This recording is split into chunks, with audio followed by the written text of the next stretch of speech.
Welcome back to Road America, where we've had a couple of dramatic twists from high overhead. There is the car of Greg Moore, who just went into the wall on the fastest part of the racetrack and scuttled down it into the runoff area down at Canada Corner, where he finally came to a stop. Now let's take a look at what happened.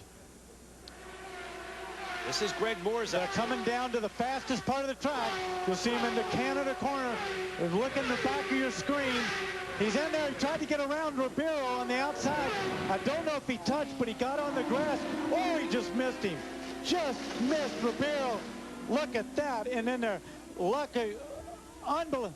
Look at this. Upside. Oh, my gosh, that's Davy Jones upside down. How did you get upside down? He is under the bridge, up the hill from Canada Corner at turn 13. Now, the report from the corner is that he is talking to the corner workers. You can see him moving around, but he is pinned under that car, it appears. We don't know what's going on, but they've got to get somebody there with a fire extinguisher because they could be dripping out. They seem to be calm. No fluids are coming out. He just seems to be moving the tires away. I think Davy, I don't know, he must have, see, he's moving right there by his foot, the lower left. There's Greg Moore. He's obviously okay. There you see his tire tracks coming straight across the apex at Canada Corner. But we saw the advantage of that runoff area and that gravel pit, how much it slowed him down. In the old days, if that wall had been there, that'd have been a monumental accident. And this one appears to be. I mean, you get a car upside down like that, it stayed upside down. This is a pretty severe accident. Safety crew is on the scene. Davy Jones in his first IndyCar start here since replacing Eddie Lawson in the Gallus car. And he is right in the middle of the track. There's Greg Moore down at Canada Corner watching the field go by. Let's see when Andre Ribeiro comes by. If he signals to him with the... Still shaking his head. Now watch the back of your screen. There's Moore right out on the edge. He tries to get by. They made a darty move there. Couldn't tell if that was contact or if it was just his rear tire. Look, he's got a wheelie going there. He got it up. He must have flattened that tire. Now everybody behind there can't even see what's going on. All they know is there is trouble ahead, but Moore got the car stopped safely in the gravel trap. Let's go to Marty Reed. Yes, and Christian Fittipaldi is in, and they are going to be switching to the primary. He was very concerned, as we mentioned just a few minutes ago, about that optional tire making it the first stop, but he is in and out. What a great stop, and Michael got it away at first. Now they're trying to turn over Davy Jones's car. I think what they're probably trying to do there, Bob, is they're getting it on his side. I don't know if they want to drop it just yet to get him out. If he's free and he can get out on that before they drop it on the ground, you don't want to do any damage to him when they lay it down. But you see everybody went over there. They're stabilizing the car. I think they're just trying to get him out. Jan Beekes. Yes, both Team Rahal entries are down here on pit road. And you may say, well, why the heck are they here so late? That's because both Bobby Rahal and Brian Herta, by the way, who just did 11.49 second stop, they came into the pits when it was closed. But the team claims they did not tell us it was closed until after we were already on pit road. So therefore they came in, they let them go straight past their pits. They did not do service. The crew believes neither Rahal nor Herta will be penalized because they did no service on the car. However, they're way back in the order now because of that miscue. Yeah, Jan, one of the things, the problems here with Elkhart Lake, of course, is that the entrance to the pit is down at the bottom of the hill. You cannot see the starter stand there, and they've got to come up the hill before they'll see those double yellows. See where the entrance to the pits is right to the right? They got to climb that blind hill. He couldn't have seen it. I think that's a fair call.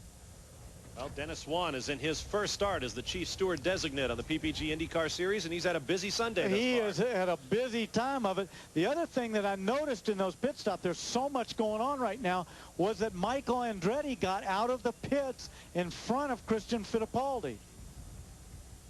Cleanup continues as Greg Moore walks up the hill toward the scene of Davy Jones's wreck.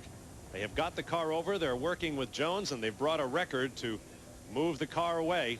There you see them working on the accident scene. We'll step away for a moment and return to a dramatic Texaco Haviland 200 at Road America. Stay with us. You can catch round 3 at 5:30 coming up. Let's head you back out to Barcia. Back live at Road America, you see the accident scene from Davy Jones about to be cleared up, but we are still under a full course caution. And the best news of all is that Davy Jones appears to be just fine.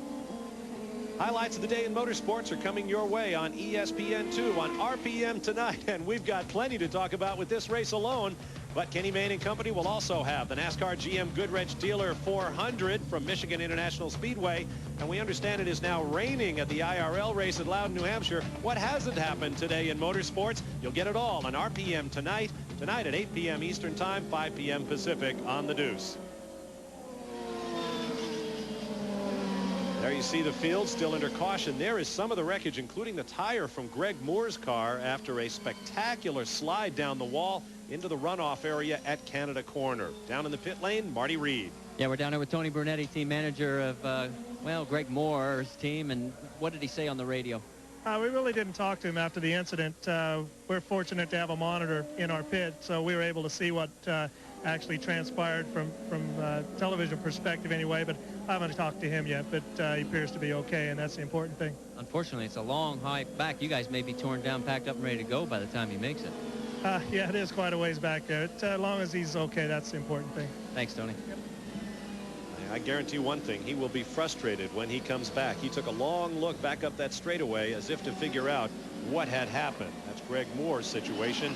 Now, Jan Bikas, what can you tell us? Well, you know what? Sometimes you can learn things from the radio communications between the drivers and the crews. According to Robbie Gordon, according to Walker Racing, he believes that Andre Ribeiro made contact and actually put off Greg Moore. That's Robbie Gordon's opinion from down here on pit road. Now, we had all kinds of things going on here as far as action on the track, work on pit road. Alonso Jr. picked up all kinds of spots because they made a very quick stop, no changes on the car. However, Mauricio Gugelmin came in, they got the fuel nozzle stuck, and he lost 4 or 5 positions. So everything breaking loose down here on pit road. And according to Robbie, Andre is the man who caused it.